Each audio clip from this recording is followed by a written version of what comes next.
네, 드립니다.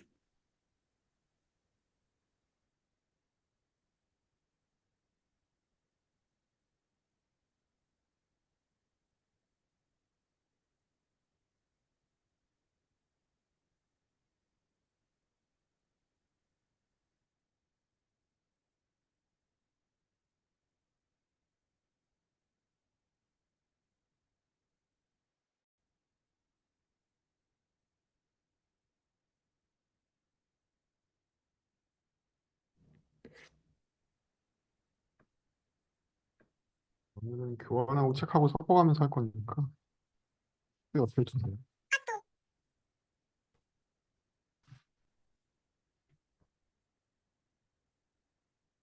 저는 스터디가 3회차 정도 되면 한 20명대로 안정화되지 않을까 생각했는데 오늘까지는 아직 많이 계시네요.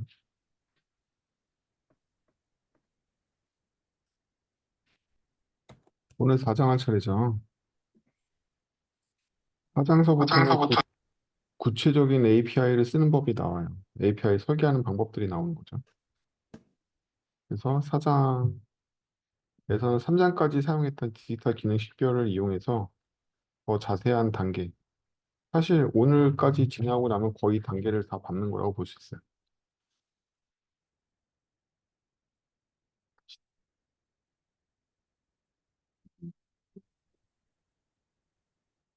일단 3장까지의 내용이 유저 그 스토리를 이용해 가지고 어떻게 작업 스토리를 이용해서 어떻게 이걸 캡처할까, 디지털 기능을 어떻게 식별할까에 대한 문제였잖아요. 그래서 작업 스토리 가지고 한참 작업해 봤더니 어떤 거는 디지털 기능으로 식별이 되고 어떤 건 안 된다, 이런 수준의 큰 가닥을 잡은 거였죠. 그래서 작업 스토리라는 건 기본적으로는 도메인상에 있는 디지털 기능을 찾기 위한 도구였죠. 이걸 통해서 우리 도메인에 디지털 기능이 뭐뭐가 있는지 찾아내는 거죠. 그러면 첫 번째 할 일은 뭐냐? 액티비티와 단계 캡처에서 첫 번째 할 일이 뭐냐면 디지털 기능을 먼저 표로 정리하는 거예요. 그래서 95페이지에 보면 디지털 기능 주문이라고 나왔잖아요. 근데 이제 큰 표에서 보면 주문만 있는 거 아니고 수많은 디지털 기능들이 있죠. 주문도 있고 뭐도 있고. 근데 디지털 기능 주문에 대해서 상세하게 액티비티를 확장하는 거가 바로 액티비티 식별 및 단계 캡처예요. 그래서 3장까지는 4점,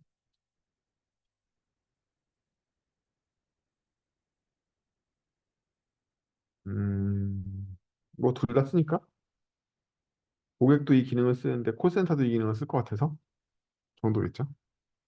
쓸데없는 시나리오에 포함이긴 한데 왜 넣은지는 저도 잘 모르겠어요.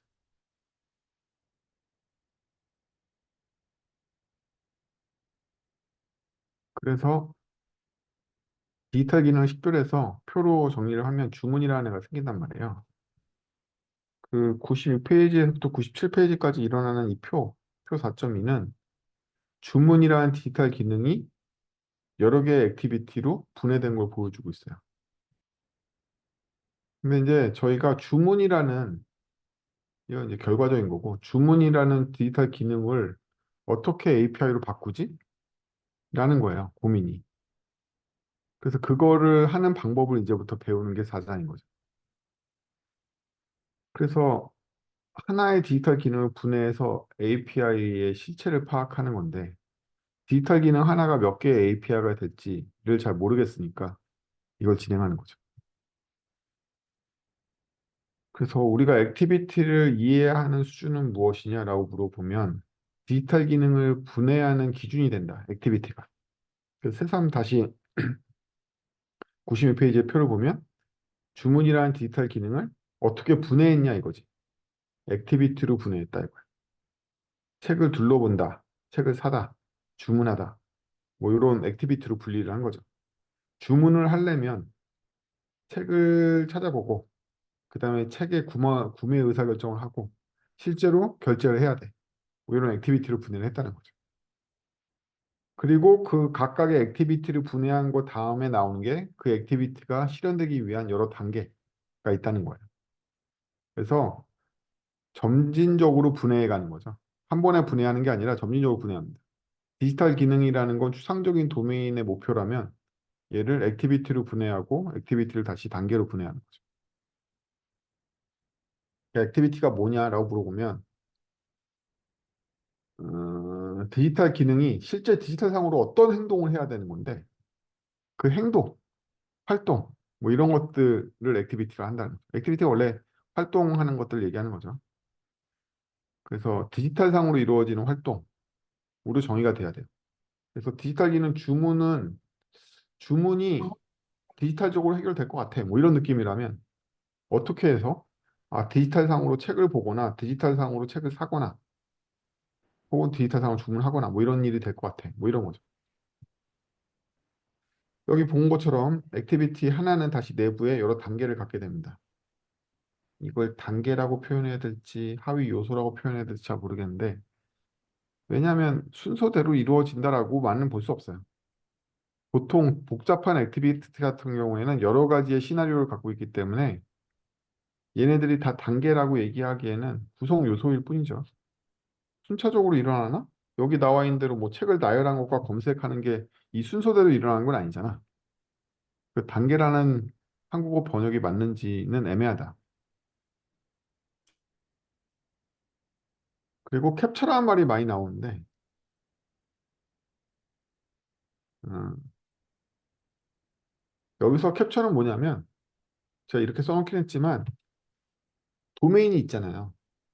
도메인에 있는 내용을 분석해가지고 알아낸 걸 캡처라고 하고 있어요. 어깨 사람들은 이렇게 해. 어깨 사람들은 이런 걸 좋아해. 이걸 찾아낸 거. 그 얘네들은 캡처라고 표현하고 있거든요, 이 책에서는. 원문도 그래요. 캡처라고 표현합니다. 그래서 그 캡처라는 단어가 이 사람이 번역을 못 하겠으니까 혹은 번역기를 돌렸더니 캡처라고 그냥 나왔는지 몰랐는데 어쨌든 캡처라는 말을 그냥 쓰고 있는데 이 캡처라는 단어가 그런 뜻이다. 현실에 있는 것들을 분석해가지고 그게 뭔지를 알아내서 구체적인 단어나 문장으로 표현한 거를 캡처라고 하고 있어요. 어쨌든 이 세 개가 지금 나온단 말이에요. 표 4.1을 봐도 디지털 기능 액티비티 단계가 나와. 이게 뭔지가 너무 어려웠다. 어떻게 분리를 하고 어떻게 구분을 해야 되는지가 어려워. 그래서 이걸 제 나름대로 좀 알기 쉽게 분리를 해보면 디지털 기능은 디지털로 실현하려는 도메인상의 목표라는 거죠. 도메인상의 목표야. 우리 지금 도메인이 온라인 서점이잖아. 온라인 서점에서 이루려고 그러는 목표가 주문이야. 액티비티는 주문이라는 목표를 수행하려는 수단이야. 그래서 내가 주문이라는 걸 수행하려면 이런저런 액티비티를 해야 된다 이거지. 내가 오늘 놀이동산에서 즐겁게 보내겠어. 라는 도메인상의 목표가 있어요. 그럼 액티비티는 뭐지? 놀이동산에서 청룡열차도 타고 뭐도 타고 맛있는 것도 먹고 뭐 이런 것들이 액티비티잖아요. 도메인상의 목표를 실현하기 위한 여러 가지 활동들이 필요하단 말이지. 그냥 내가 그렇게 하겠다고 머릿속에 생각한다고 이루어지는 게 아니라 그 목표를 이루려면 어떤 활동들을 해야 된다. 그 활동의 액티비티. 그래서 이 특징을 보면 여기 기술된 용어를 자세히 보시면 디지털 기능이나 액티비티나 둘 다 디지털로 실현 가능하다라는 전자에 쓰여져 있을 뿐이지 그 기술 자체는 도메인적으로 기술돼 있어요. 그렇죠? 책을 본다라든지 주문한다는 거는 도메인상의 용어인 거지 어떤 기술적인 용어나 API 상의 용어는 아니잖아요. 그래서 이 둘 다 도메인 차원에서 기술한다는 거예요. 그에 비해서 액티비티 단계는 액티비티가 실현되기 위한 디지털 행위예요. 그래서 액티비티를 분해해가지고 어떤 디지털 행위가 이 액티비티를 실현시키는가를 나타내게 된다. 그렇기 때문에 진짜 우리가 만들어야 될 API는 바로 액티비티 단계 수준입니다. 우리가 설계할 API의 실체는 액티비티 단계인 거예요. 디지털 기능도 아니고 액티비티도 아니고 액티비티 단계야말로 우리가 실제 설계할 API의 대상입니다. 하나 예를 들면 디지털 기능의 주문이죠. 그럼 이 주문을 실현할 액티비티들에는 뭐가 있느냐 이런 게 있다는 거예요. 이 책에 나와 있는 건 잘 와닿지 않으니까 대충 썼어요. 주문하려면 일단 뭘 주문할지 책을 일단 찾아야 될 거 아니에요. 책을 탐색하는 과정이 필요하다는 거지. 그래서 책들을 구경하고 그 중에 어떤 책이 골렸어. 그러면 그 책 상세도 좀 봐야겠죠. 우리가 서점이었으면 책 꺼내가지고 훑어보는 거지. 그리고 난 다음에는 이걸 사겠다고 캐시어에 가야 되잖아요. 캐시어에 가가지고 책 올려놔야 되지. 그리고 나서 결제한단 말이지. 카드 주세요. 그래 카드로 결제한단 말이야. 이런 것들이 액티비티죠. 주문이라는 목표를 이루기 위한 액티비티야. 근데 이 중에 살만한 책 구경이라는 액티비티만 가지고 단계를 확인해 보면 요런 단계들이 나온다는 거야. 얘네들이 바로 API 대상. 어? 살만한 책 구경이라는 저 액티비티 자체를 API화 하는 건 어렵고 걔를 API화 하려면 액티비티 단계를 분해해야지만 액티비티 단계를 통해서 API를 만들 수 있다. 신간 리스트, 검색 리스트 벌써 느낌이 딱 오죠. 아, 얘네들 API네. 이렇다고. 그래서 이게 우리가 잘하면 좋은데 잘 못하거나 제가 여러분들한테 갑자기 쿠팡 물류센터에서 긴급하게 출고되는 당일 출고 물품을 분류하기라는 도메인을 던져봐. 그럼 여러분들이 이거 모델링 할 수 있어요? 못하잖아. 무슨 API 만들어야 될지 알아? 모르잖아. 이런 것들을 정복하기 위해서는 디지털 기능들로 나눠주고 그 디지털 기능을 나눈 거를 액티비티로 나누고 액티비티 단계를 캡처해가지고 얘를부터 API를 만들어가는 과정을 통해서 도메인을 정복하려고 그러는 거지. 여기 나와 있는 예시처럼 이렇게 느낌이 오는 이런 도메인들 말고 우리가 느낌이 안 오는 도메인도 정복을 해야 될 거 아니야, 직업적으로. 그때 쓰는 수단은 지금 가르치고 있는. 그래서 책을 볼 때 일부러 여러분들을 위해서 책이 쉬운 도메인인 온라인 쇼핑몰 대상으로 여러분들을 가르치는 것뿐이지 실제로 여러분들이 정복해야 될 도메인은 전혀 다른 것일 수 있다. 예를 들면 뭐 카카오뱅크에 입사했더니 온라인 은행의 특징에 맞는 신상품을 출시. 막 나가마자 내가 무슨 API 만들어야 돼. 난 금융도 모르고 온라인에 대해서 잘 모르는데 뭐 이런 상황일 거란 말이지. 저희 회사에 입사했으면 갑자기 국제 포워딩 수단을 이용한 무슨 창고 관리에 뭐 어쩌고저쩌고 이런 거 나오면 어떻게 할 건데. 그때 이런 방법들을 쓴다. 웨스턴 아카데미에서는요. 학문적인 수단 방법으로 분해하는 과정을 가져요. 그래서 부분 정복을 통해서 이걸 해결하려고 그래. 우리 서양식 대학교가 갖고 있는 전공들을 보세요. 심화 과정을 갈수록 더 좁은 영역으로 들어가게 되잖아. 자꾸 문제를 분해해서 문제를 해결하려고 한단 말이야. 동양적으로는 안 그러냐고? 동양은 이 조화, 통일 뭐 이런 사상을 갖고 있잖아요. 분해하려고 그러지 않고 연결하거나 하모니를 이루려고 그런단 말이지. 그에 비해서 이 서양식 사고는 어떤 큰 문제가 있으면 얘를 어떻게 모순 없이 잘 분해해가지고 분할 정보를 할까? 이거에 굉장히 많은 연구를 한단 말이죠. 그래서 우리가 API를 만들려는 큰 목표도 이렇게 분할 정복을 도메인을 분할 정복하면 결국엔 구체적인 API 대상을 찾아낼 수 있을 것이다. 라는 이 거대한 분할 정복 수단의 일부인 거예요. 그래서 디지털 기능으로부터 액티비티와 액티비티 단계를 어떻게 찾아내냐 이거지. 문제는 그거야. 주문까지는 어떻게 도메인 회의를 통해서 작업 스토리를 통해서 도출했는데 그거에 대한 액티비티와 액티비티 단계를 어떻게 찾아내냐 이거지. 그래서 이걸 찾아내기 위한 싱킹 도구들을 제공해주고 있습니다. 첫 번째 이 책에 나와 있는 이벤트 스토밍이 있죠. 이벤트 스토밍은 제법 유명한 툴로 대부분의 마이크로 서비스 아키텍처, 도메인 관련된 분석 책들에 다 한 번씩은 나와요. 여러분들 개발자들 계시면 집에 마이크로 아키텍처, 뭐 마이크로 서비스 뭐 이런 책도 있으면 거기에 뒤져봐.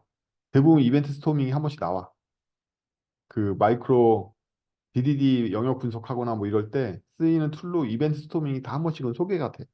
집에 개발자시면 마이크로 어쩌고저쩌고 책 한 권씩 있을 거 아니에요. 거기 보면 다 이벤트 스토링 새삼 목차 보면 나온다고. 그 전까지는 이게 뭔지 몰라가지고 안 보였던 거고 새삼 다시 보면 보여요. 있어요. 대부분의 책에는 있습니다. 왜냐하면 도메인을 분석하고 정리하는데 이벤트 스토밍이 되게 효과적이기 때문에 다들 한 번씩은 언급해요. 구체적으로 많이 다뤄주는 책도 있고요. 그냥 언급만 하고 이런 게 좋아하고 넘어가는 책도 있고 이런데 세상 보는 눈이 생겨서 보이면 보이십니다. 이 책을 보면 이 도메인을 자세히 분석해서 액티비티하고 액티비티 단계를 찾아내기 위한 도구로 이벤트 스토밍을 굉장히 강조해서 이벤트 스토밍이 대단한 도구인 것 같지만 그렇지도 않아요. 애자일 방법론에서는 스크럼을 사용하는데 스크럼을 사용할 때 kanban도 그렇고 도메인 스토리텔링이나 유저 스토리텔링을 많이 사용하게 됩니다. 이것도 기법이에요.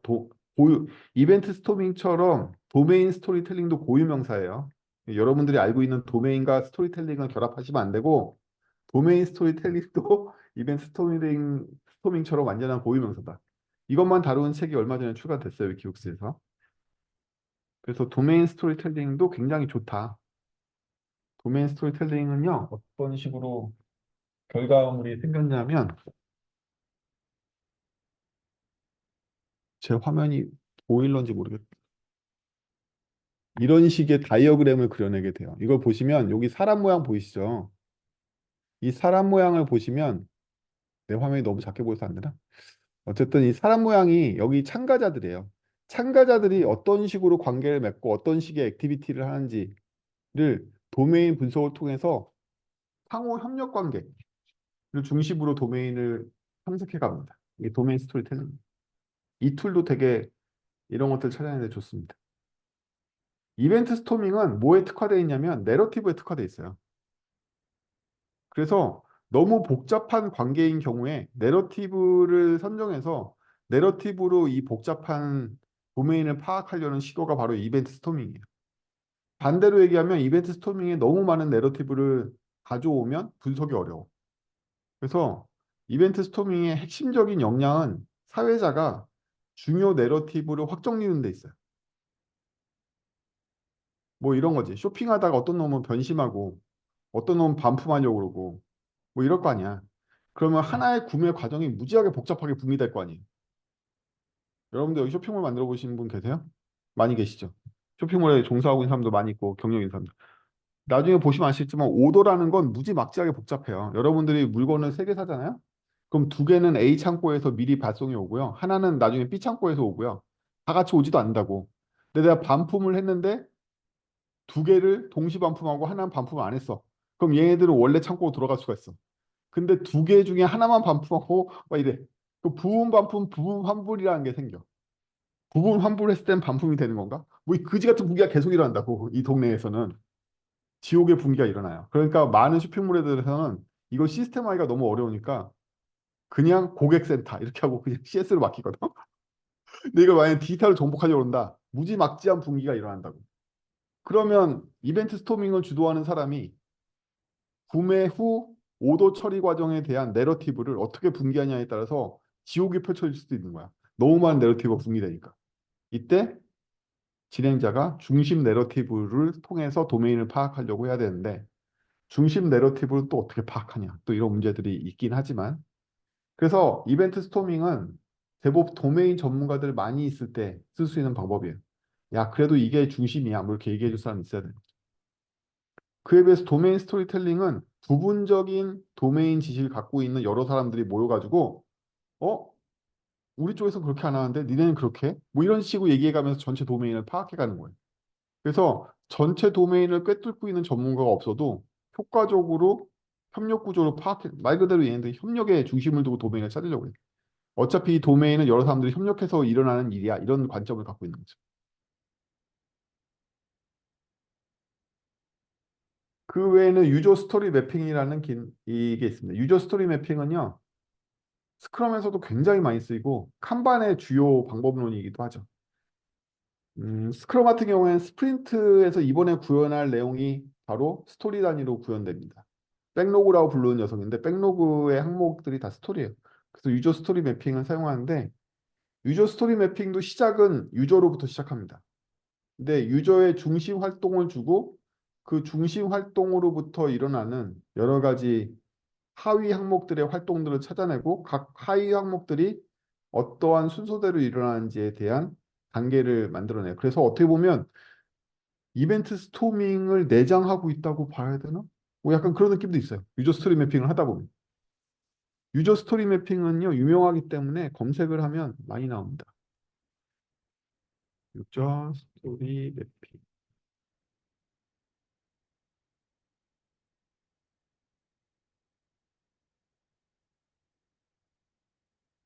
보시면 대충 검색 때리면 지금 제가 디스코드에 공유한 것 같은 이런 식의 생긴 그림들을 많이 보실 수 있는데요. 제 꼭대기에 있는 게 사실은 빨간색인데 저게 유저의 활동이에요. 그래서 빨간색 위에는 유저가 있는 거고요. 그 다음에 유저 액티비티가 나오고 그 액티비티 하위 항목 이거 마치 액티비티와 액티비티 단계 같죠? 예. 그거의 하위 항목이 나오고요. 그 하위 항목을 실행할 때가 바로 스토리 부분인데 여기가 내러티브인 거야. 이 새로 하나의 태스크에 대한 하위 항목이 저게 내러티브인 거야. 그래서 유저 스토리도 책 한 권이 있을 만큼 장대한 얘기입니다. 이벤트 스토밍은 국내에 안타깝게도 출간된 도서가 없고요. 대신에 뭐 유튜브라든지 뭐 많은 애들이 있어요. 이벤트 스토밍은 안타깝게도 단일 단행본으로 나온 책이 아직 없어요. 근데 아까 개발자분들은 말씀드렸지만 마이크로 어쩌고 저쩌고로 하는 새끼들이나 DDD 어쩌고 저쩌고 하는데 보면 대부분 있어. 조금씩 있어. 파편화돼 있어. 지금 볼 것들은 많다. 이런 느낌이고. 그 다음에 이그젠플 맵핑. 제가 이그젠플이라고 쓰기 싫어서 예제 매피라고 썼는데 이그젠플 매핑이라는 기법도 있습니다. 그래서 이그젠플 매핑은 뭐 하는 거냐면 개발자나 전문가들이 모여서 사례를 탐구하는 거예요. 그래서 어떻게 보면 퍼소나 분석하고 되게 비슷하다. 이벤트 스토밍에서는 일반화된 행동을 갖다가 내러티브로 만들라면 얘는 그게 아니야. 예제 매핑에서 어떤 식으로 일어나냐면 여기 한윤석이가 있어. 한윤석이 개발서를 찾을 거야. 그러면 개발서를 찾을 때 이놈은 신간을 찾는 걸까? 아니면 유명한 책을 찾는 걸까? 이렇게 굉장히 구체적인 사례로 파고들면서 허점을 찾거나 실제 단계를 탐색하는 거예요. 이게 바로 이그젠플 매핑입니다. 이것도 나름 효과적입니다. 왜냐하면 사람이 이 위에 있는 것들은 다 상상을 해가면서 일반화되어 있는 카드를 가지고 얘기를 하게 돼요. 이게 쉽지 않습니다. 우리는 상상하는 동물이 아니에요. 여러분들은 또 뭔 소리 하는 거야? 제대로 보여줘봐. 다 이렇게 얘기할 거잖아. 그렇다고. 우리가 왜 시각화되어 있는 거나 영상을 좋아하겠어요? 상상하기 싫어서 그렇거든. 그래서 이게 이제 상상을 사용하지 않고 사례를 가지고 분석하기 때문에 많은 사람들한테 오히려 더 도메인을 도출하기가 쉬워집니다. 그거 나도 할 말 많아. 이렇게 할 말 많은 거지. 근데 구체적인 사례를 안 주고, 자, 그럼 이번 분기에는 어떻게 하면 매출을 상승시킬 수 있을까? 이렇게 얘기하면 아무도 얘기 안 할 거 아니에요. 근데 이번 분기에는 우리 회사가 특별히 마스크를 팔려고 합니다. 마스크 잘 팔 방법은 뭐가 있을까요? 이러면 또 벌떼같이 일어날 거란 말이지. 이 사람이 그렇다는 거야. 그래서 위에 있는 추상적인 도구들보다 이그젠플 맵픽이 나을 때도 많습니다. 그 외에도 스토리 스토밍이라는 기법이 있어요. 넘어가. 제가 오늘 여기서 지금 드리는 것들은 다 키워드예요. 키워드로 깊이 탐구해서 들어가세요. 그 외에 모든 개발자들이 한 번씩은 거쳤을 전통적인 개발자들의 도메인 분석 툴이 있습니다. 유즈 케이스. 유즈 케이스는 이 책이 제일 유명합니다. 유즈 케이스를 통해서 한참 유즈 케이스의 전성기 때는 거의 모든 업계인들이 다 유즈 케이스를 이용해서 도메인을 분석했어요. 이것도 뭐 배워두면 좋습니다. 요즘 인기가 이런 것들에 밀려서 시들해서 그렇지 사실 얘가 더 좋아. 딱딱하다 이거지. 그래서 도구가 이렇게 많아요.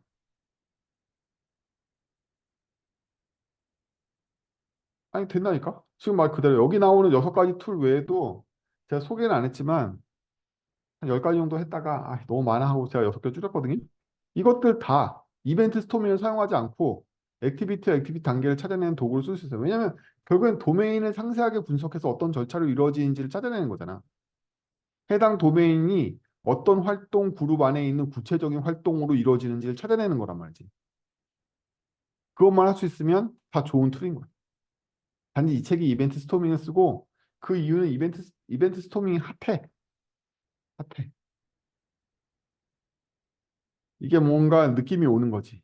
이게 유저 스토리 매핑보다는 간단하게 한 줄로 만들 수 있고 그러면서 DDD를 되게 많이 받아들여서 이벤트 스토밍의 결과물이 DDD에 가깝게 나오니까 이게 핫한 거야. 그래서 책에서 말하는 이벤트 스토밍을 여러분한테 소개하겠습니다. 여러분들은 대부분 책에 나와 있는 이벤트 스토밍을 읽었지만 하나도 모르겠죠? 하나도 모르는 게 정상입니다. 첫 번째 해야 되는 일은 뭐냐면요. 도메인 이벤트를 찾는 거예요. 그렇죠? 도메인 이벤트를 찾습니다. 그래서 책에 보면은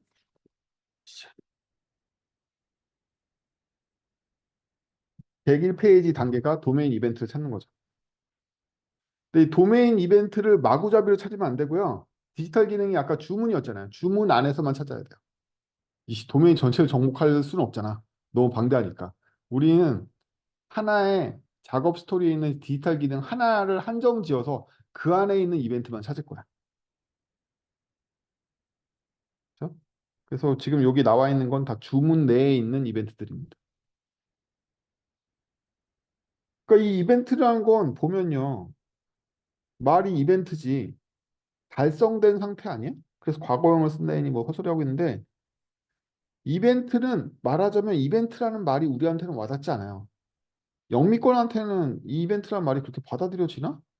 이거는 어떻게 보면 해소되어 있는 목표점들이에요. 결과물들인 거예요. 나의 결과물인 거지. 검색 결과가 출력됐잖아. 내가 검색 결과를 원해서 얻은 상태 아니야? 그러니까 이게 뭐 상태니까 이벤트라고 얘기를 해야 되나? 완료된 상태를 이벤트라고 얘기하는 건가? 나한테 와닿지 않아. 어쨌든 이걸 도메인 이벤트라고 해. 그래서 이 용어부터 여러분들을 혼란하게 만들 텐데 말이 이벤트지 우리가 이벤트에서 느끼는 뉘앙스와는 다르게 101페이지의 그림을 보시면 아시겠지만 이미 액티비티 단계가 실행돼서 내가 원하는 거 얻은 상태야. 액티비티 단계의 결과라고 볼 수 있어.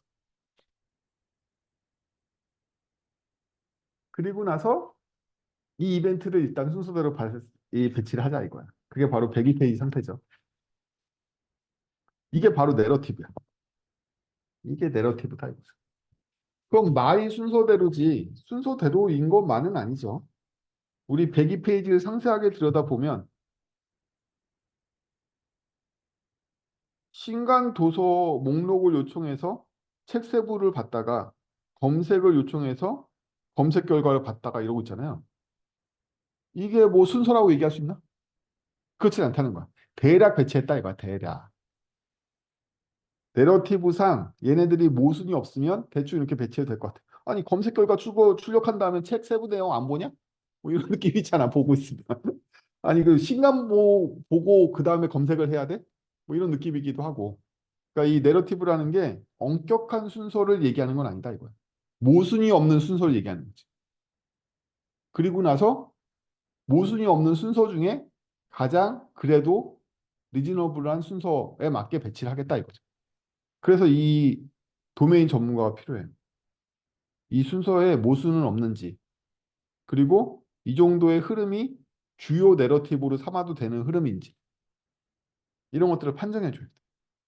그래서 사실은 이 내러티브 단계가 가장 이벤트 스토밍의 핵심이자 성공의 관문이자 이걸 진행하는 사람의 도메인 숙달도에 따라서 이벤트 스토밍이 이후 망할 거냐 안 망할 거냐에 결정한다 이거지. 그래서 이벤트 스토밍은 이게 전부입니다. 사실 이벤트 스토밍을 여기서 끝내는 회사들도 많아요. 이것만 돼도 이제 나머지는 짬으로 채울 수 있다 이거지. 근데 우리는 짬으로 채우지 않고 절차를 배워서 절차대로 하려고 그래. 그래야지 여러 상황에서 실수하지 않고 절차가 커버해주는 이점을 누릴 수 있기 때문이죠. 그리고 나서 뭐 리뷰하는 건 당연히 리뷰하는 거고요. 103페이지에는 리뷰한 건 리뷰한 거고 104페이지에 확장을 한다. 104페이지의 그림을 자세히 보시면 오른쪽 끝이 아까 이벤트입니다. 그래서 요 마지막에 있는 이벤트만 보자면 내러티브 순서대로 배치가 돼 있겠죠. 결국 반대로 얘기하자면 내러티브 순서대로 배치되어 있는 이벤트를 사용자 명령 집계로 확장한 거예요. 그렇게 볼 수 있죠. 원래 내러티브에는 이벤트만 있었는데 이 이벤트 하나하나를 사용자 명령 집계로 확장한 거란 말이지. 그 얘기는 뭐다? 이 이벤트는 결론이기 때문에 결과물이기 때문에 이 결과물은 대체 어떤 에그리겟 에그리것을 이용해 가지고 처리된 거지?를 역산해 가지고 가져가는 거인 거죠. 저희가 이 결과를 얻으려면 어떤 사람이 어떤 명령을 내린 거에 대한 결과로 이걸 받았을 거 아니에요. 라고 추측한다 이거야. 그러니까 애당초 이게 이벤트가 맞냐고. 결과물이거든 내가 보기에. 어쨌든 이 결과물을 얻었다는 얘기는 갑자기 운석이 떨어진 게 아니라면 사람이 어떤 명령을 시켰더니 처리기가 그걸 처리해가지고 나한테 준 거야. 라고 생각해 볼 수 있잖아요. 이게 바로 구조 확장이야.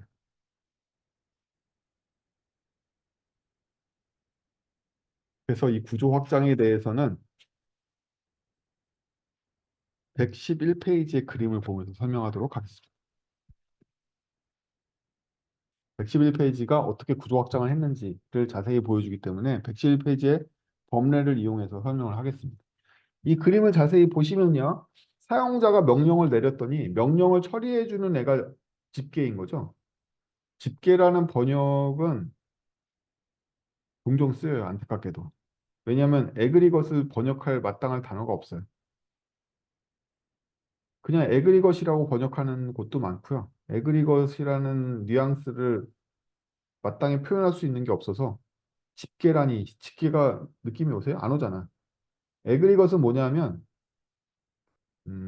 처리기예요. 그냥 쉽게 설명하면 처리기야, 처리기. 특정 도메인 처리를 담당하는 세트라고 생각하셔도 됩니다. 더 자세한 개념은 개발적으로 들어가는 건 아니더라도 DDD로 깊이 들어가기 때문에 생략하고 DDD에서도 에그리것이 제일 이해하기 어려워요. 어쨌든 여러분들이 이해할 수준에서는 집계는 그냥 처리기다 하고 보면 돼. 그러면 이해가 쉽잖아. 사용자가 어떤 명령을 만들어 가지고 처리기한테 던졌더니 결과물로 도메인 이벤트가 나왔어. 이거지. 여기가 주요 흐름입니다. 도메인 이벤트가 나왔는데 예를 들면 책 목록이 나왔어. 책 목록이 나왔는데 그거를 갖다가 모델 읽기란다는 얘기는 뭐냐면 이벤트의 결과물을 기계가 처리를 해가지고 사용자 인터페이스를 표현했다는 얘기야. 반대로 얘기하면 도메인의 결과를 사용자 인터페이스를 표현하기 위해서 표현해주는 중간 처리기가 바로 모델 읽기. 모델 읽기의 실체는 소프트웨어예요.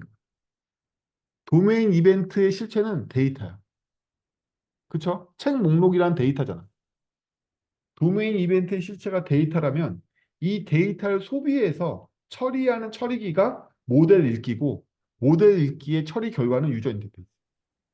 사용자가 재소비할 수 있도록 화면으로 구성해 준 게 바로 모델 읽기가 해준 일인 거예요. 그래서 모델 읽기의 결과물은 사용자 인터페이스다. 근데 이 도메인 이벤트는 데이터라고 그랬잖아요. 책 목록 같은 데이터. 이 데이터를 모델 읽기가 소비하지 않고 정책이라는 애가 소비를 하면 정책은 그럼 또 뭐겠어요? 얘도 소프트웨어예요. 이 모델 데이터, 도메인 이벤트에 있는 데이터를 소비하는 소프트웨어가 정책인데 이 소프트웨어는 소프트웨어가 돌고 나서 이 모델을 가지고 뭐 하냐면 다시 새로운 명령을 만들어. 그게 차이점인 거야. 모델 읽고와 정책은 둘 다 소프트웨어다. 어떤 도메인 이벤트에 도출되어 있는 데이터를 소비하는 소프트웨어야. 둘 다. 차이점은 유저 인터페이스를 양산해내는 녀석은 모델 읽기라고 부르고 소프트웨어를 다시 제 명령을 만들어내는 녀석은 정책이라고. 뭐 이런 거죠. 제가 사용자 데이터 질의를 했어요. 그래서 사용자의 정보를 읽어와 이렇게 질의를 했단 말이야. 예를 들면 남상균님의 뭐 현재 회사 생활을 질의했어. 회사에서 잘 살고 있대. 이걸 했는데 남상균 회사에서 잘 살고 있으면 이 데이터를 갖다가 모델 읽기가 가져가면 어떻게 된다? 사용자 인터페이스에 해가 뜨면서 이렇게 상규님 사진하고 같이 이렇게 막 즐거워하는 이런 게 뜨고 끝나는 게 바로 모델 읽기. 근데 만약에 그 데이터를 정책이 소비했어. 그러면 그 다음번 명령이 뭐냐면 이 새끼 회사가 편한가 보다 하고 회사에 알려줘. 이게 명령이란 말이지. 이러면 얘는 정책인 거야. 정확하게 이거란 말이지. 그래서 여기에 이 번역할 때 있는 문구들이 안 좋아가지고 이해하기가 어려운데 근데 명령을 보시면요. 명령을 집계가 처리하는 경우가 있고 결제 시스템이 처리하는 경우가 있죠. 이 결제 시스템이 중요한 건 아니고요. 명령을 우리 도메인 아니 우리 시스템 내에서 처리하면 집계라고 부르고요. 우리 시스템이 아니라 남의 시스템을 이용해서 처리하면 외부라고 부릅니다. 하스팟은 그냥 아무 데나 붙이시면 돼요. 메모라고 생각하면 돼요. 실제로도 엄격하게 쓰이지 않아요. 핫스팟은 그냥 아무 데나 야 여기 내가 빨간색 붙여놨으니까 이것 좀 다들 쳐다봐. 이거 문제 있는 것 같아 하고 메모 붙이는. 명령이 바로 사용자가 수행할 일입니다. 그래서 사용자가 이 명령을 수행하게 되는 거죠. 그럼 이 명령을 수행해주는 처리기 이게 바로 집계예요. 외부는 처리기가 우리 바깥에 있으면 외부라고 불러요. 이벤트는 명령이 처리된 결과입니다. 모델 읽기는 이벤트에 대한 피드백을 이가 왜 피드백 처리기죠. 이 결과를 처리해준 처리기인데 그 뒤가 UI가 된다는 특성이 있어요. 정책은 그 뒤가 명령이 되는 거지. UI는요 사용자한테 보여주는 게 중요한 거지. 그 인터페이스가 단방향이어도 돼요. 양방향 필요는 없어. 폼일 필요가 없다고. 그냥 단방향으로 그림 보여주고 끝나도 돼. 거기서 다시 폼으로 새로운 명령을 받아들일 필요는 없어.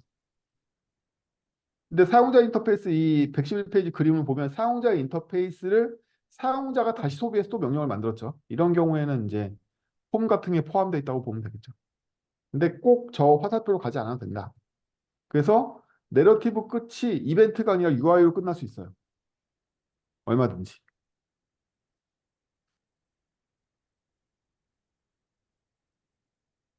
지금까지 배운 바를 이용해서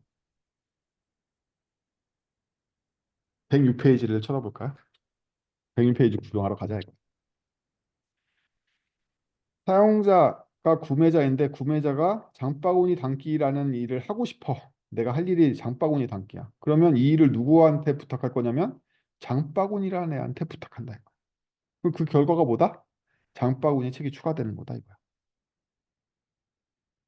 이거에 대해서 모델 읽기나 정책을 따로 부여하지 않았다. 그러면 그 다음번엔 내러티브에 의해서 장바구니의 책 삭제됨이라는 걸 배치했을 뿐이지 직접적인 관계가 있는 건 아니에요. 장바구니에 추가됐기 때문에 구매자가 움직이는 건 아니라고. 물론 이 내러티브에 따라서는 관계성이 직접적으로 이렇게 있을 수 있죠. 추가했으니까 삭제하고 그렇게 따지면 삭제한 다음에 주문 생성하냐? 그건 아니잖아. 꼭 내러티브 배치인 뿐이지 요 연결 화살표에는 큰 의미는 없다는 거야. 이벤트 다음에 사용자가 나오는 거 큰 의미는 없어. 이거를 오해하면은 굉장히 이상하다고 보인단 말이야. 내러티브는 그냥 그런 거예요. 그래서 두 번째 스토리 진행을 보면 구매자가 삭제를 하겠다. 이것도 장바구니를 통해서 하겠죠. 결과는 삭제됨이고. 또 구매자가 결제를 하고 싶어. 결제는 주문 관리에서 하겠다고 여기 써놨어요. 그래서 장바구니로부터 주문이 생성됐어. 주문 관리에서 하나? 장바구니가 안 하고? 잘 모르겠네. 이거는 이제 각각 도메인을 분석한 사람에 따라서 에그리get을 뭘로 봐야 될지에 대한 의견이 분분할 수 있습니다. 근데 이 책에서도 이거 똑같은 내용을 다뤘죠. 여기에 안 나오고 다음 식별에 나오나? 아무튼 그래. 이씨 가지고 가야지. 가다가 까먹게.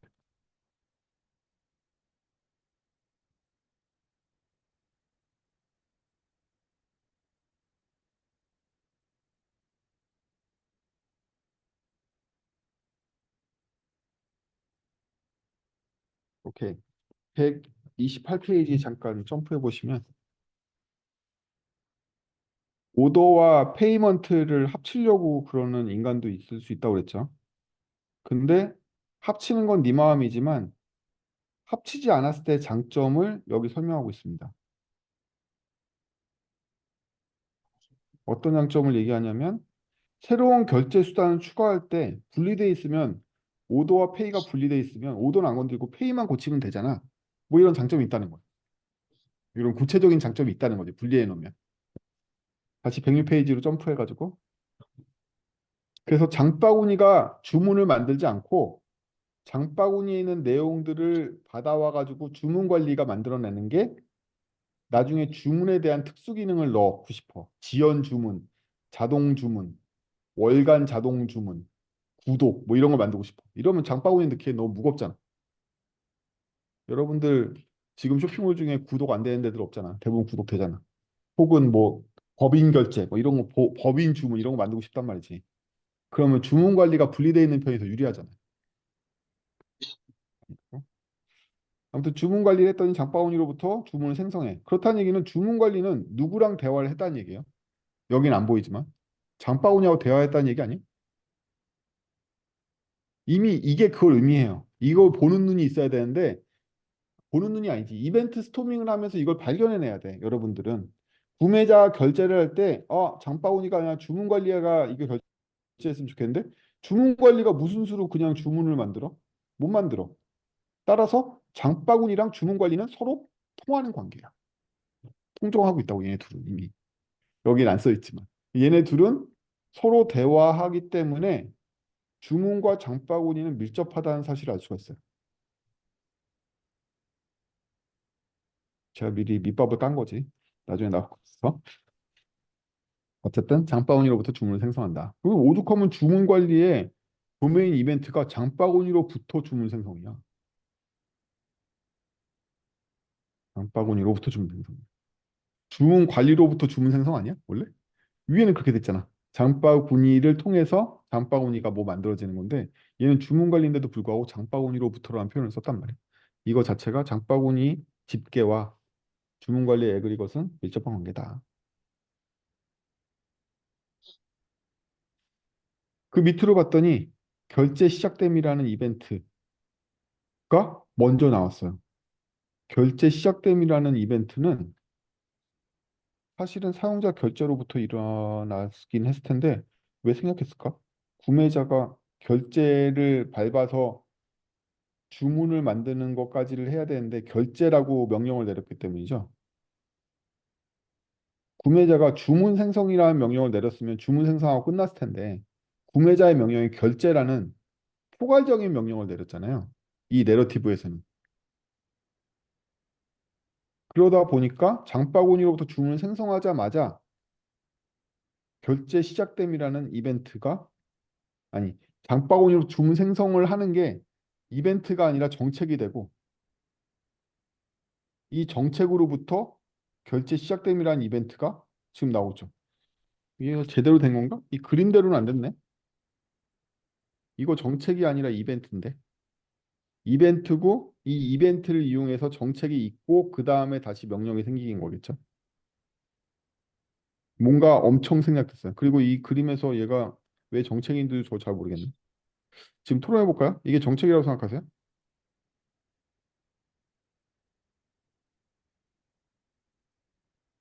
제가 보기엔 이벤트예요. 그리고 정책은 이 이벤트를 소비해서 결제 시작이라는 명령을 만들어내고 그 명령이 주문 관리든 결제 처리기든 걔가 진행을 해야지만 결제가 시작됨이라는 이벤트가 발생할 거 아니야. 일단 정책으로부터 이벤트가 만들어지는 것도 잘 이해가 안 되네.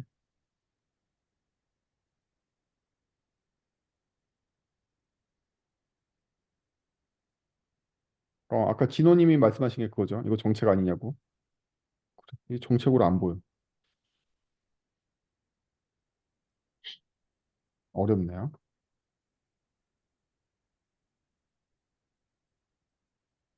어쨌든 이벤트 결제 시작됨이 나오면 모델 읽기로 들어가서 UI가 나왔죠. 주문 상세 정보 화면이 나왔고 이 인터페이스는 주문 상세 정보 화면이잖아요. 따라서 사용자 인터페이스에서 굳이 사용자의 명령으로 가진 않았다는 거야? 다시 이벤트로 돌아갔어? 이것도 어렵네.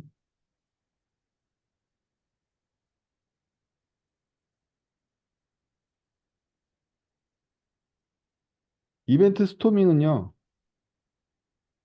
법내에 있는 형태대로 꼭 진행되지는 않나 봐요. 여기 나와 있는 걸 보면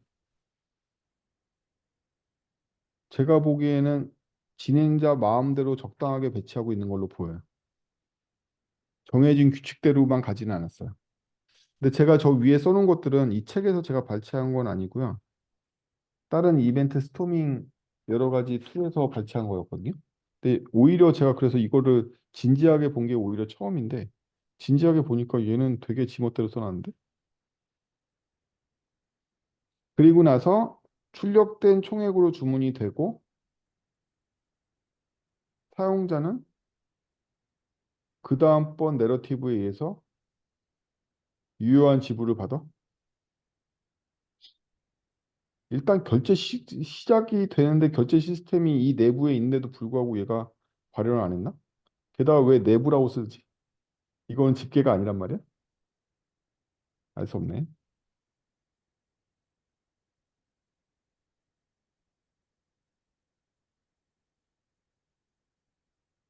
몰라. 이 사람 나름대로 모델링을 했겠죠. 이 팀이 나름대로. 어쨌든 제가 분석하면 이렇게 분석하진 않았을 것 같아요. 나중에 여러분들도 의견을 올려주세요. 지금 당장 생각나지는 않을 테니까 여러분들이 생각하시는 자연스러운 내러티브에 의한 이벤트 스토밍 결과물들이 떠오르신 게 있으면 연습해서 올려주시면 다들 토론에 득달까지 달려들 거예요. 누구라도 한 명 올리면 막 다들 달려들지 않을까? 이 뒷부분은 좀 더 다 미묘하네요. 무리했다고 그래야 되나? 결제의 내러티브가 자연스럽지가 않아서 굉장히 무리한 느낌이 드네요.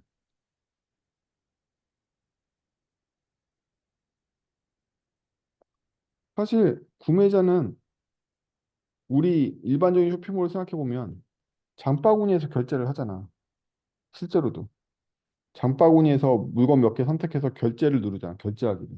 실제로 그러지 않아? 그렇게 생각하면 얘는 뭘 파악하고 있는 거고 이 쇼핑몰 대체 어떻게 생겨본 건지를 모르겠어. 그냥 아무 쇼핑몰이나 여러분들 생각해 보시면 이 절차가 이해되세요? 특수한 한국에 없는 쇼핑몰인 것 같아요.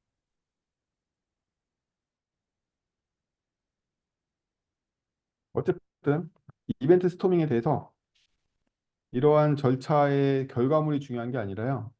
얻어야 되는 인사이트들이 있습니다. 이게 바로 이벤트 스토밍을 하는 이유는 도메인을 분석하기 위한 거지 산출물을 만들기 위한 게 아니죠. 그래서 이벤트 스토밍 할 때 우리가 뭘 얻어야 되는지에 대해서 주의를 기울이지 않으면 껍데기만 나오게 돼요. 일단 도메인 이벤트를 도출하는 첫 번째 과정이 있었죠. 도메인 이벤트란 건 뭐다? 우리가 얻어야 되는 중간 산출물들인 거죠.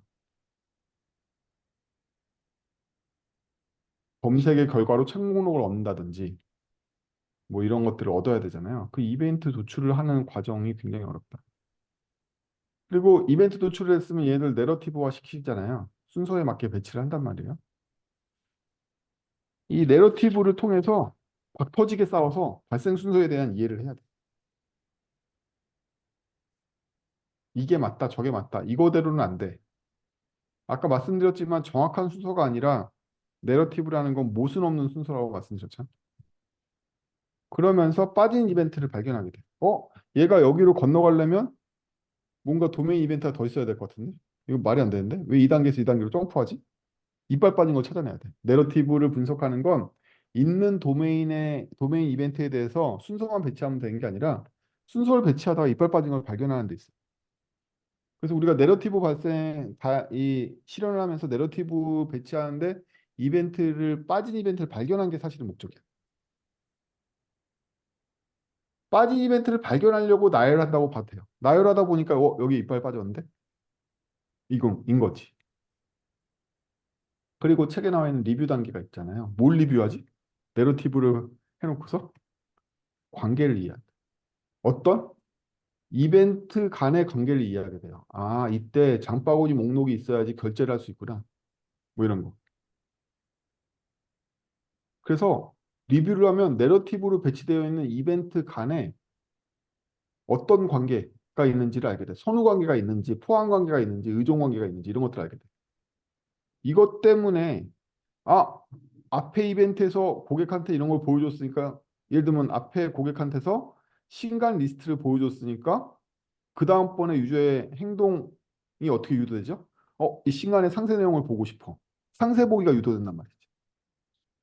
그래서 이 도메인에서 유저가 어떤 식으로 행동하게 유도되는지에 대한 원리나 방법을 오히려 강구할 수가 있게 돼요. 이게 굉장히 중요해요. 도메인을 분석한다는 건 존재하고 있는 사실을 이해하는 것만을 얘기하는 게 아니에요. 우리는 사업을 하잖아. 그 도메인에서 어떻게 돈을 벌지가 더 중요하단 말이야. 그럼 당연히 고객을 우리가 원하는 방향으로 유도해야 될 거 아니야. 더불어 논리 구조를 파악하게 되죠. 아, 이렇게 해서 이렇게 되니까 얘가 이때 물건을 살 수밖에 없게 되는구나. 아니, 얘가 은근슬쩍 좋다고 얘기하다가 나중에는 이걸 살 수밖에 없게끔 자꾸 논리를 몰아가네. 뭐 이런 거죠. 우리는 사악한 기업의 입장이기 때문에 이벤트 스토밍을 통해서 리뷰할 때 이러한 장치가 우리가 파악한 API 흐름 속에 나올 건지 안 나올 건지를 판정을 지어줘야 돼. 아니면 이걸 보강해줘야 돼. 아니면 왜 만들어? 돈도 안 벌 거면서. 그리고 나서 용어를 확정을 짓죠. 여기 나와 있는 장바구니 뭐 이런 것들 다 용어죠. 용어를 만들어 갑니다. 책에서도 용어 정리하는 과정이 4장 말고 5장에서 좀 정리가 되긴 하는데 그것 다 이벤트 스토밍 결과 지금 다루는 내용은 5장 내용까지를 다 포함해서 이벤트 스토밍이 광범위하게 쓰기 때문에 이벤트 스토밍 전체에 대한 리뷰를 해드리고 있는 거예요. 그러면 이벤트 스토밍에 수많은 단어들을 정리해서 용어를 확정해 갑니다. 이 용어를 인과관계를 파악할 수가 있어요. 용어 때문에. 장바구니로부터 결제가 일어나는구나. 뭐 이런 인과관계가 파악이 됩니다. 도메인의 인과관계가 실제로 파악되는 건 용어들을 확정지으면서요. 그리고 용어들이 모여 있는 것들을 통해서 컨텍스트를 알게 됩니다. 이게 5장에서 나오는 경계 식별하고도 관계가 있어요. 이 원리는 좀 이따 설명드리고요. 왜 용어를 확정지기에 컨텍스트를 이해하는 데 도움이 되지? 5장 읽으면 그렇게 나오죠. 경계를 식별하는데 용어들을 이용해서 경계를 식별하고 있죠. 그리고 나서 아까 말했던 여러 가지 단계로 확장을 하죠. 이벤트만 있었는데 이벤트 있던 것들을 쭉 상세로 만들어 줍니다. 사용자도 나오고 명령도 나오고 뭐 이런 나오잖아. 그리고 나서 정제를 하면 계속 정제해서 이 단계를 반복하는 거겠죠. 이벤트 스토밍이 왜 도메인 파악에 도움이 되느냐? 이벤트 스토밍 단계를 밟아가면서 도메인을 파악하려는 여러 가지 노력을 하기 때문이에요. 이 노력을 해야 돼. 노력을 안 하고 그냥 하면 아무 소용도 없어. 안 한 거랑 똑같아. 원래 알던 것만 알겠지. 이벤트 스토밍은요, 노련한 진행자가 없고 어중이 떠중이들이 잘 모르는 상태로 모여서 하잖아요. 무조건 원래 알던 거에서 벗어나지 않습니다. 할 필요가 없는 거죠. 이거에 적극적으로 참여해야지 그나마 뭔가 빠진 것들을 찾아내고 이 빠지게 맞는지 혹은 이런 것들을 찾아낸 게 맞는지를 확인해 줄 도메인 전문가가 같이 참가해 줘요. 이벤트 스토밍은 비싸다. 도메인 전문가 불러와야 되고 다른 부서에도 불러와야 되고 심하면 FGA나 고객도 불러와야 되고 이래서 비싸요. 그러면 비싸니까 어떻게 하지? 보통 회사에서는 개발자들끼리 되겠냐고 안 한 거랑 똑같다고 안 한 거랑 똑같다고 서로 모르는 애들끼리 모르는 얘기를 한 것뿐이라고. 그래서 이벤트 스토밍은 오직 언제만 할 수 있다? 조직이 지원해줘서 도메인 부서의 사람들과 개발자들이 적극적으로 협력할 수 있는 TF 같은 걸 구성해 줄 때만 할 수 있다. 아니면 못한다. 5장으로 가겠습니다. 이벤트 스토밍으로 4장을 다 보냈네. 하지만 4장의 핵심은 뭐였다? 디지털 기능 하나를 액티비티와 그 액티비티 내부에 있는 액티비티 단계로 분해해서 이해하는 것이 4장의 단계였습니다. 5장에서는요, 경계를 식별할 건데요. 경계를 왜 식별하는지 알아야지.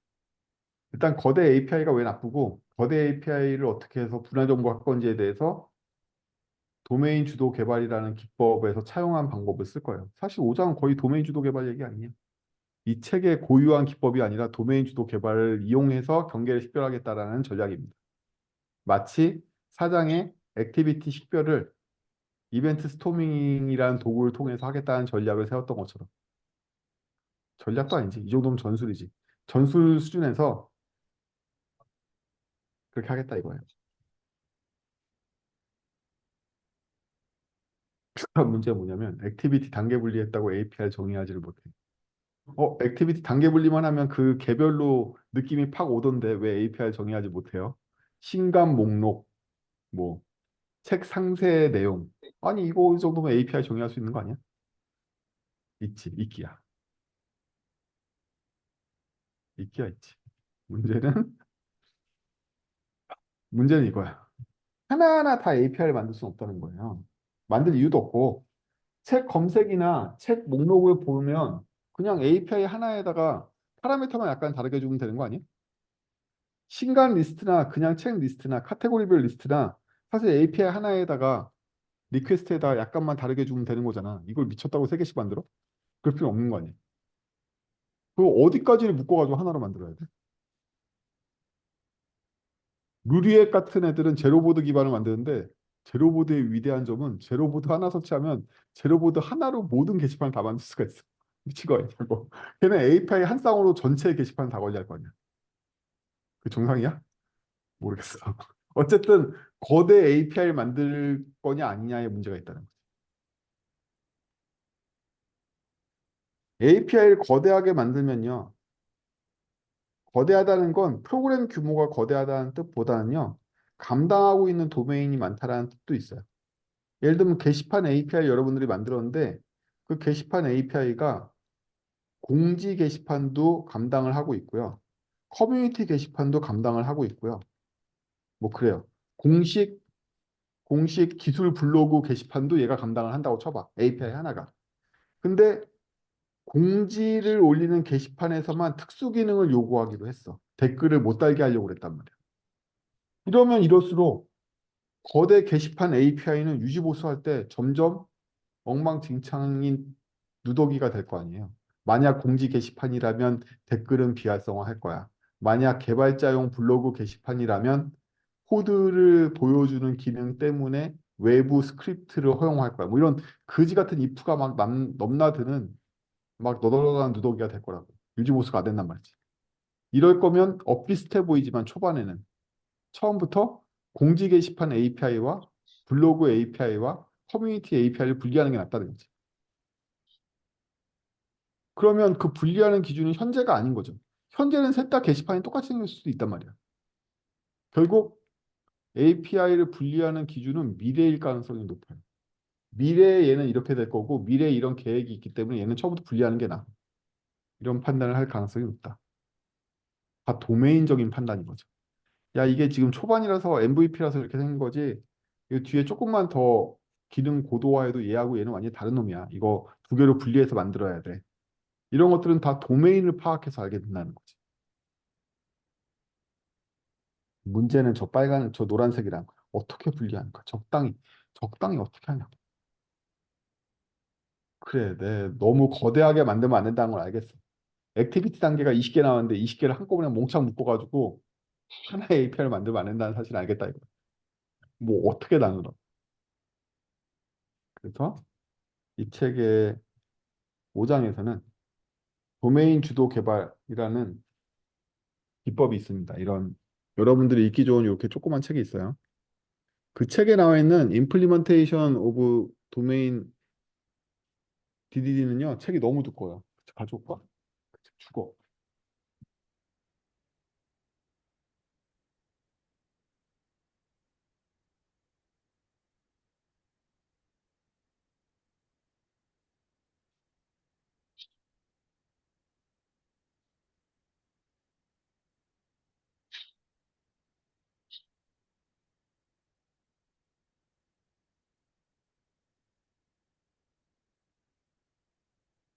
이 책이 볼 엄두가 나세요?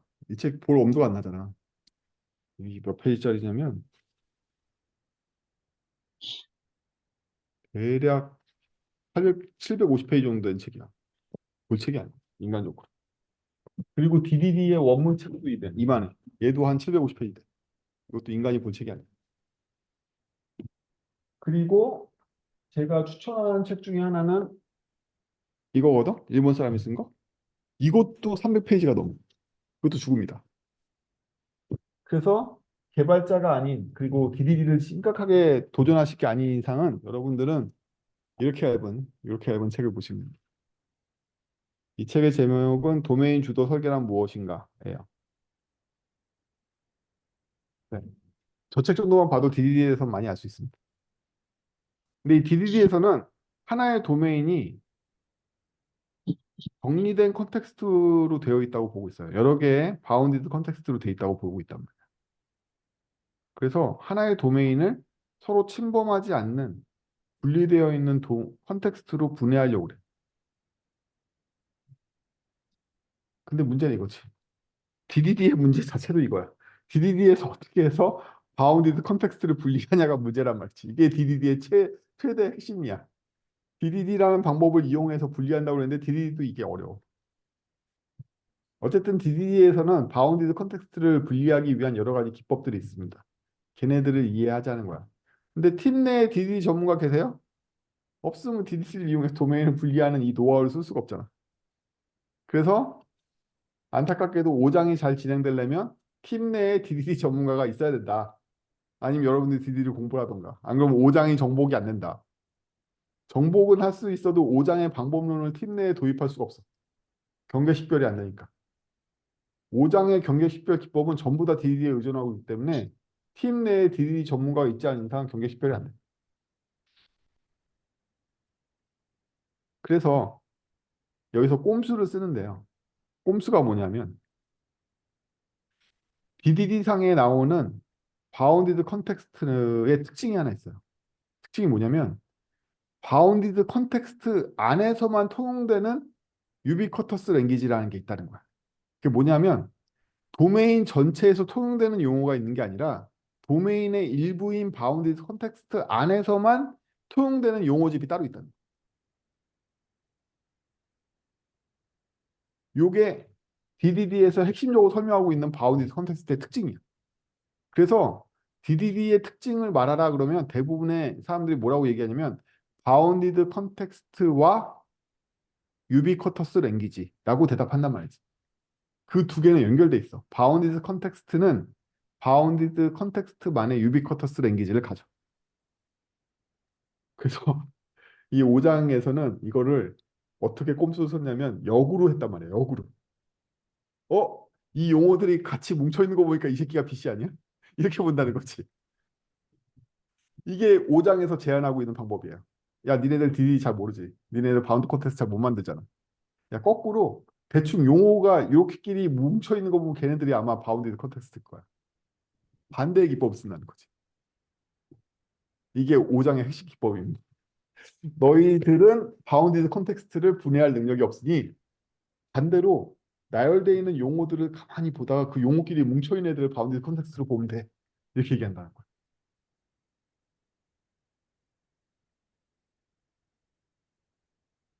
디디디 얘기였고요. 아까 액티비티 단계까지 만들었잖아요. 그렇죠? 안 만들었다고? 만들었잖아. 이벤트 스토밍에서 이벤트 단계 만들었다고 해줘. 이벤트 단계는 뭐에 대응하죠? 이벤트 스토밍 상에 있는 도메인 이벤트에 대응하죠. 뭐야? 내가 설명 안 했다고 모르는 거 아니지? 우리가 아까 이벤트 스토밍을 연락해 가지고 도출한 게 내러티브를 구성하고 있는 이벤트라면 액티비티 단계야말로 해당 액티비티 안에 있는 이벤트들인 거죠.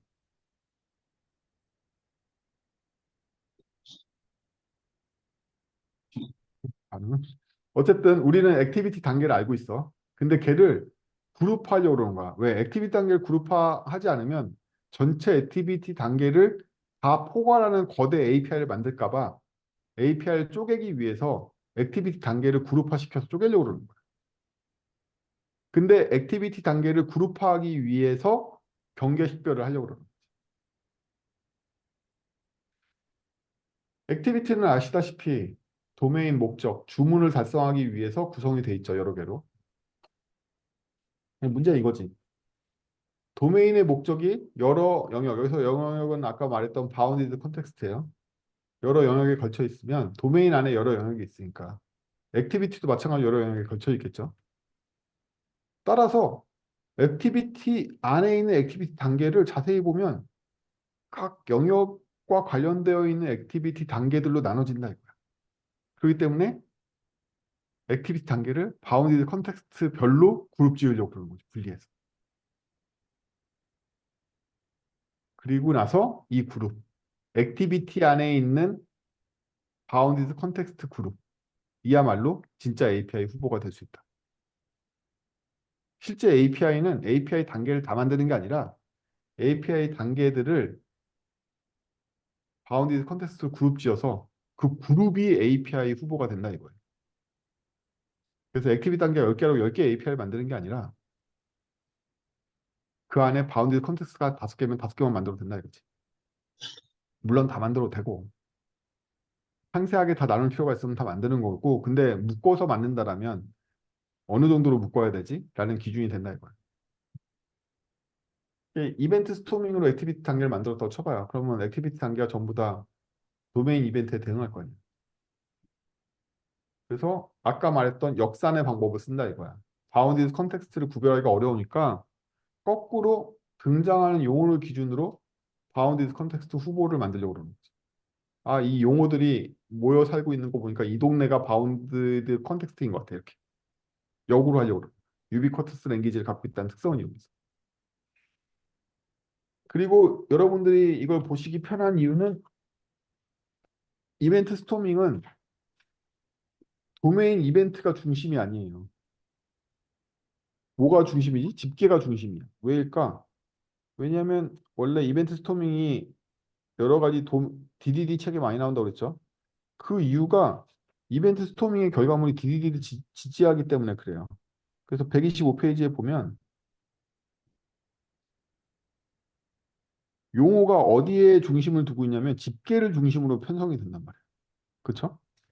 이 장바구니 동그라미 친 거 보면 장바구니라는 집계를 중심으로 모여 있는 거야, 애들이. 주문도 마찬가지야. 주문 관리라는 집계를 중심으로 모여 있어, 애들이. 결제도 마찬가지로 결제 시스템이라는 집계를 중심으로 모여 있죠. 이 에그리것이라고 부르는 이 녀석이 바로 DDD에서도 각 바운디드 컨텍스트의 핵심적인 기능을 갖고 있는 센터예요. 이게 괜히 DDD 개념하고 매핑되는 게 아니라고. 이벤트 스토밍 자체가 DDD의 툴이기 때문에 매핑되는 거지. 그래서 집계 중심으로 용어가 뭉쳐 있으니까 제가 1번에 얘기하는 등장하는 용어를 그룹 짓는 게 그렇게까지 어렵진 않다는 거예요. 집계 중심으로 보면 대충 모여 있어, 애들이. 걔네들이 바로 바운데드 컨텍스트의 후보야. 그러면 제가 장바구니만 분리할 수도 있고 장바구니 주문까지를 분리할 수도 있고 뭐 이렇잖아요. 근데 많이 용어들을 묶어서 분리를 하면 분리할수록 바운디드 컨텍스트가 커지는 효과가 있으니까 거대 API가 될 가능성이 있는 거죠. 쪼갤 거냐 말 거냐는 설계자의 마음이긴 한데 디자이너의 마음이긴 한데 많이 모아놓을수록 바운디드 컨텍스트를 크게 잡을수록 유지 보수가 힘들어지는 건 맞아. 너무 잘게 쪼개면 어떻게 될까요? 너무 잘게 쪼개면 바운드드 컨텍스트끼리의 통신이 빈번해. 즉, 내가 이 API를 쓰려고 그러면 이 API가 꼭 다른 API의 도움을 받아야지만 작동해. 제가 여기서 주문 관리를 나누면 어떻게 되죠? 주문 관리가 반드시 장바구니한테 도움을 받아야지만 문제를 해결할 수 있잖아. 현재 장바구니 아이템이라고 장바구니 시스템한테 물어봐야지만 주문 관리를 진행할 수 있잖아. 주문 관리가 분리돼 있다라면. 이렇다고. 너무 바운디드 컨텍스트를 잘라놓으면 바운디드 컨텍스트 너머에 있는 애하고 통신을 많이 해야 되는 의존성 관계가 생긴다.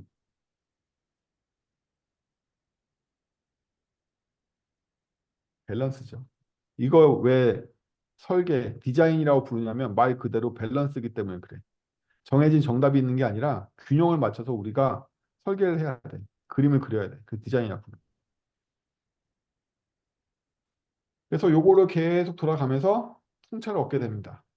통찰을 얻고 회의를 하고 도메인 전문가들의 의견을 내고 개발자들한테 또 의견을 묻고 해서 BC를 만들고 내러티브들을 그룹화하게 됩니다. 그 내러티브를 그룹화한 게 126페이지죠. 그래서 그룹화되어 있는 이름이 바로 쇼핑 API, 오더 크리에이션 API 뭐 이렇게 분리를 했어요. 근데 오더 크리에이션 API는 쇼핑 API하고 반드시 대화를 해야 돼.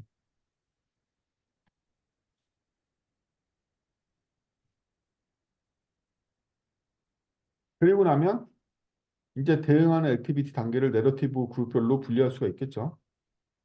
음,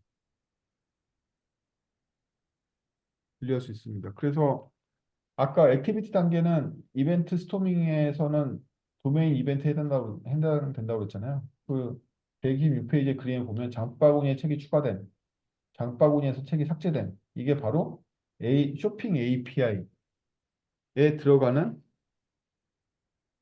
아니, 액티비티 단계가 그룹화되어 있는 거겠죠. 이 그룹잉은 거지. 액티비티 단계가 바로 얘네들이니까 이벤트. 그래서 127페이지에 보면 뭐 분리를 하는 거죠. 분리를. 처음에는 그냥 왕창 몰려 있었는데 얘네들은 129페이지처럼 분리를 하는 거죠. 쇼핑 API와 오더 크리에이션 API로 이렇게 분리를 했습니다.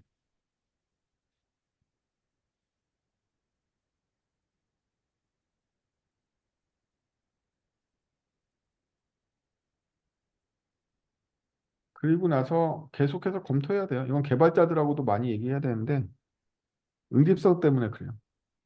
너무 분리하면 응집성이 떨어져가지고 의존성이 높아지고 그렇다고 너무 크게 만들면 응집성은 좋아지지만 유지보수가 힘들어지고 뭐 여러 가지 밸런스의 문제이기 때문에 어떤 게 밸런스가 좋은지는 상담해가지고 만들어 가야 된다.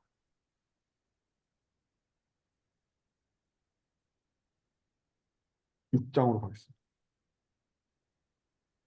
몇 페이지 안 되는데도 이렇게 할 말이 많단 말이에요. 할 말이 많아. 6장에서 이 책은요, 이 약간 판타지인 게, 그래, 이거대로 하면 API 모델링이 되는 것 같긴 하거든요. 근데 각 장마다 요구사항이 너무 심하잖아. 5장에서 뭘 원했다? 여러분은 DDD 지식을 원했단 말이야. 6장에서는 뭘 원하는지 알아? IDB 개념적 ERD를 원하고 있어. 개념적 모델링을 할 수 있어야 돼. 아, 그래, 이 정도면 누가 API 설계 못하겠어. 만능의 지식을 갖고 있는데. 그래서 우리는 개념적 API 설계를 API 프로필이라고 부릅니다. 왜 개념적이라고 부르면 이게 진짜 API는 아니야. 이러한 프로파일을 지켜주는 API를 만들어 주세요라는 어떻게 보면 리퀘스트인 거지. 그래서 API를 만들기 위한 청사진이다. 이게 API 그 자체는 아니다. 청사진인 거고, 그래서 구체적인 API 형태를 지정하는 게 아니라 그 API가 갖춰야 되는 어떤 모습에 대한 청사진이다. 정해진 단계를 통해서 점진적으로 프로파일을 완성해야 돼. 내가 전문가니까 프로파일을 한 번에 쫙 채우면 안 된다는 거야. 그래서 137페이지를 보면 어떤 식으로 채워간다? 필드 컬럼을 왼쪽에서 오른쪽으로 차근차근 채워간다 이거야. 처음에는 작업 이름하고 설명까지만 채우고 그 다음번에 사용자 채우고 리소스 채우고 이벤트 채우고 상세 채우고 이렇게 순서대로 채워간다 이거지. 그 단계인 거야. 근데 이거 귀찮은데 한 줄씩 채우고 싶은데 이러면 안 된다고. 안 돼. 이 절차를 두고 있는 이유가 있어. 물론 여러분들이 천재고 잘하면 그냥 채워도 이 문제가 안 생기겠지만 우린 다 부족한 사람들이니까 이 절차대로 채워가는 거에 따라서 이 매뉴얼대로 채우는 거에 따라서 모순이나 누락을 최대한 방지할 수 있다 이거지. 그 단계를 잘 따르고 그 단계에서 해야 되는 일들을 하다 보면 모순이나 누락을 최대한 방지하고 보완할 수 있게끔 해주는 게 바로 이 절차의 특징이다. 아, 맥도날드 이거 하버드 비즈니스 케이스에서 나오는 건데 맥도날드 전 세계 지점이 있잖아요. 그래서 전 세계 지점에 대한 여러 가지 실험들을 하는데 한국 지사의 특징이 뭔지 아세요? 매뉴얼 이행률이 전 세계에서 가장 낮아. 시키면 시키는 대로 하는 일이 없어. 그래서 한국이 전 세계에서 가장 맥도날드 매뉴얼 이행률이 낮은 나라입니다. 동시에 가장 효율성이 높은 나라예요. 지 멋대로 하는 거지. 이게 바로 한국의 특징이다. 여러분들 한국 사람이죠. 여러분들은 다 매뉴얼 싫어하고 지 멋대로 합니다. 종특이야. 우리의 종특인 거지. 그런데 서양에서는요, 매뉴얼을 굉장히 중요하게 여겨요. 레시피를 중요하게 여긴다는 거예요. 그 레시피에는 뭐가 담겨 있느냐? 잘 모르는 사람이 이거대로만 하면 돼. 라는 것만 담겨 있는 게 아니라는 거야. 그 레시피대로 하면 많은 문제를 예방하거나 사전 점검을 하거나 어떤 절차를 통해서 문제를 찾아내거나 혹은 나중에 로그가 남아 있어서 사후적으로 문제를 찾아낼 수 있다든지 그 이후에 또 다른 발전을 시킬 수 있다든지 이런 것들을 내포하는 절차를 설계하는 데 굉장히 많은 힘을 쓴다는 거예요.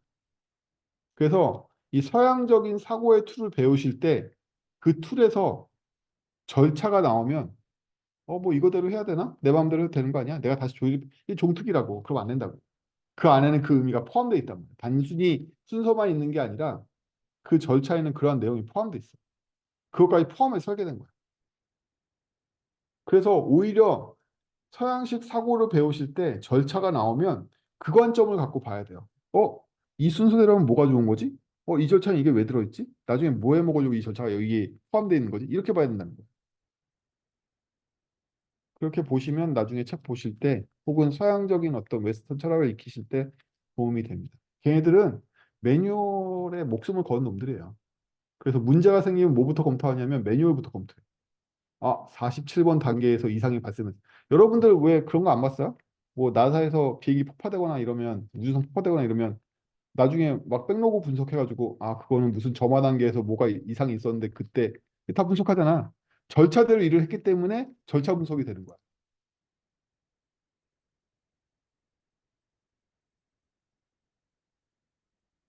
일단 프로파일의 특징을 보시면 계속 137페이지 보시면 마지막이 이벤트로 끝나죠. 그래서 이게 이벤트 스토밍과 일치하는 부분이 있어서 아까 말했던 이벤트 스토밍을 여기서 계속 써먹을 수 있다.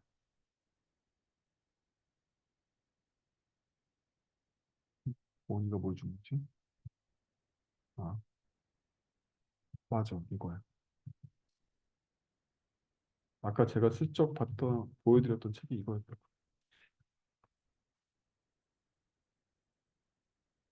일본 사람이 써서 좀, 네, 일본 사람이 써서 좀 이해하기 편합니다. 근데 이거 개발자 아니면 이해하기 어려워요. 개발자 아닌 사람들은 쉽다는 얘기는 안 했어.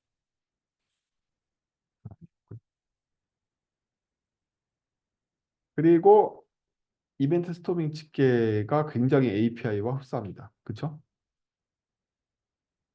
바운디드 컨텍스트의 핵심적인 처리 기능을 에그리겟이 갖고 있기 때문에 그 에그리것 자체가 API의 대상인 거죠.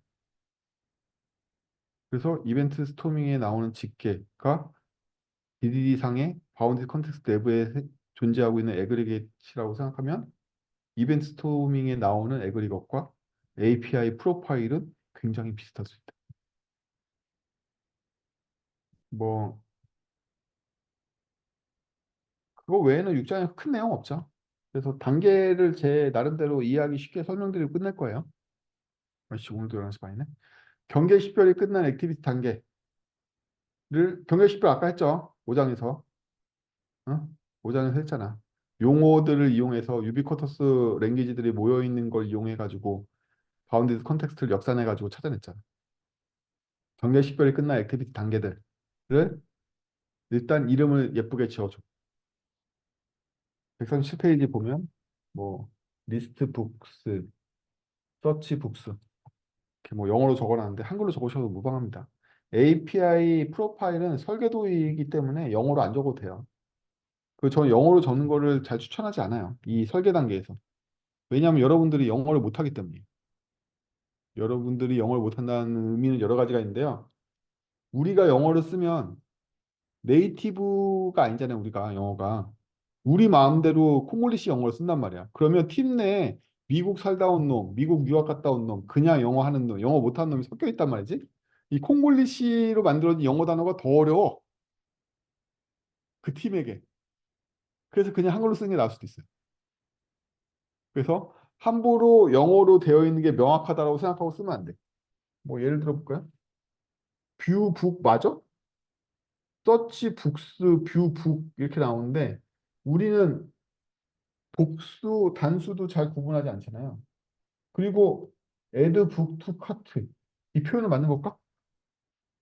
물론 양키놈 썼으니까 맞는 표현이겠지. 우리가 이름 정할 때 쉽지 않다는 거야.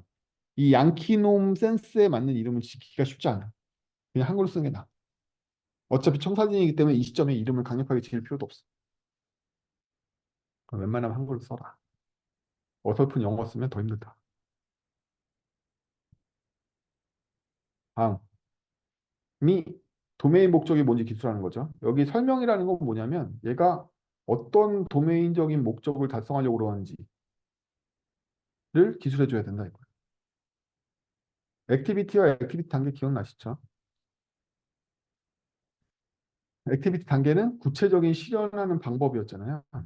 결과이기도 하고. 그래서 그 방법, 어떻게 뭘 하려고 그러는 거야? 이거가 바로 도메인 목적인 거죠. 이 하나의 액티비티 단계가 대체 뭘 하려고 그러는 거야? 써주는 거고요. 그 다음에 아까 이벤트 스토밍에 나왔던 사용자를 써줍니다. 그리고 이 미친 참 리소스 단계를 여러분들은 진행할 수 없을 거라고 저는 생각하고 있습니다. 개발자 아닌 사람 다 나가. 이 4단계는 안타깝지만 개발자를 불러오세요. 혹은 어떤 기획팀은요, 죄송합니다. 저희 회사인데요. 어떤 기획팀은 데이터베이스 모델링을 강제로 배우는 회사도 있습니다. 왜냐하면 ERD를 그리지 않고서 논리화되어 있는 기획안을 전개하기 어렵기 때문에 자기 기획안의 논리성을 검증하기 위해서 반대로 데이터 모델링을 해보는 것도 되게 좋단 말이지. 내가 기획을 했는데 데이터베이스로 모델링 해볼까 모델링이 안 돼. 아, 이거는 그냥 상상 속에 내가 말도 안 되는 생각을 한 거구나. 역으로 검증이 가능하기 때문에 어떻게 보면 기획팀이 데이터 분석도 그렇고 기획안을 검증하기에도 그렇고 많은 여러 가지 데이터 모델링에 대해서 배우는 걸 저 추천하는 편이에요. 날까 일단 5장, 이 6장이 전진이 안 돼. 데이터베이스 모델링을 할 수 없으면. 일단 4단계에서 막혀. 여기서 못 가는 거지.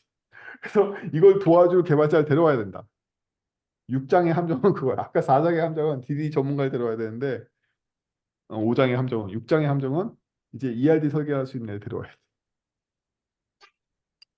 그럼 이거 뭐냐? 이미 API 프로파일을 작성하는 단계에서 여러분들이 도메인 파악이 끝났다는 얘기예요. 그래서 그 도메인 파악이 끝나서 그 도메인을 데이터베이스로 모델링할 수 있다는 얘기예요. 이미 그 수준이라는 거야. 이 6장의 수준은 뭐냐? 왜 이걸 API 모델링이라고 부르냐? API 빼고 도메인 모델링이다 이거야.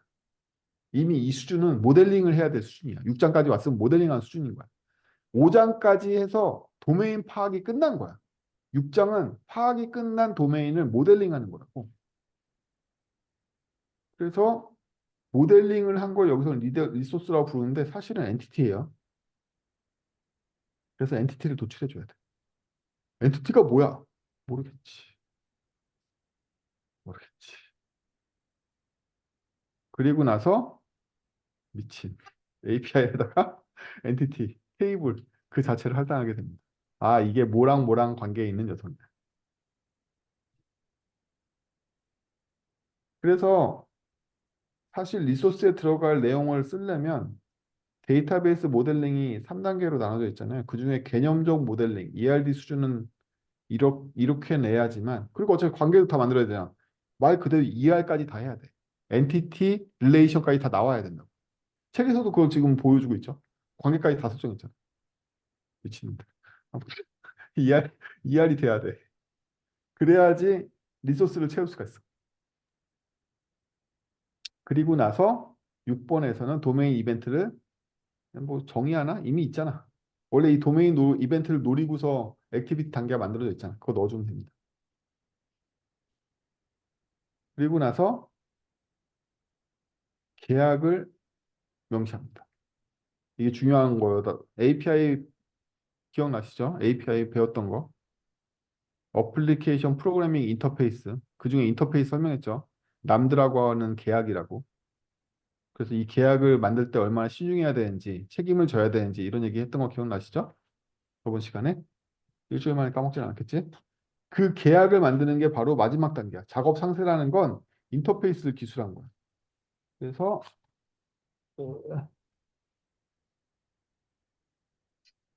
148페이지에 가보면 인터페이스가 기술된 거죠.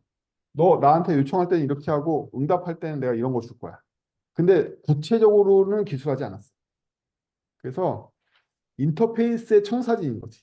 인터페이스 그 자체는 아니고 이때 공개했다고 못 바꾸는 건 아니지만 인터페이스의 포괄적인 청사진을 여기서 제시하는 거죠.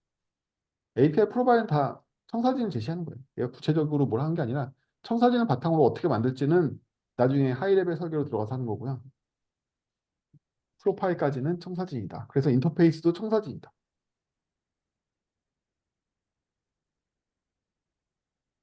그리고 나서 149페이지에 쓸데없는 거 나오고요. 뭐 152페이지 쓸데없는 거 나오고 그러면 끝납니다. 쓸데 있다고? 아니, 뭐, 몰라도 돼. 몰라도 돼. 아싸, 30분 되기 전에 끝났다. 자, 오늘 여기까지 할 거고요. 밤이 늦었기 때문에 정리하고 저번처럼 스레드에서 디스코드 스레드에서 많은 질문과 의견이 오가시면 될 것 같습니다. 주중에도 많이 물어보세요. 여러분들 책 다 임박해서 읽죠. 오늘 읽었지. 오늘 안 읽은 것보다 낫지. 어쨌든 미리 읽고 궁금한 거 좀 물어보고 물어보면 대답해 줄 수도 많아요. 여기 제가 말 안 해서 그렇지 수많은 CTO들과 실장급, 연구소장급들 다 바글바글 거린단 말이야. 제가 그 설문조사 했던 거 얘기 안 해줬어요? 고급 개발자가 25%, 중국 개발자 25%, 초급 개발자 25%, 개발자 아닌 사람 25%돼 있다니까? 1대1대1로 돼 있어. 무려 4분의 1이 고급 개발자야. 예, 올리면 박실박실 할 얘기 많단 말이야. 관리직도 많고. 그래서 혼자 끙끙대고 이 번역도 엉망인 체계에 대해서 혼자 끙끙대지 말고 올려. 올리면 막 득달까지 달려들어가 다 얘기해 줄 거라고. 책을 투자해서 안 읽고 물론 제가 강의식으로 진행하니까 책을 안 읽고 버틸만 하죠. 그럼 복습이라도 하시긴 해야 돼요. 왜냐하면 앞에 걸 기억하고 있다는 상태로 뒤가 전개되기 때문에 앞에 걸 복습은 해야 됩니다. 자, 다음 장 안내하겠습니다. 다음 장은요.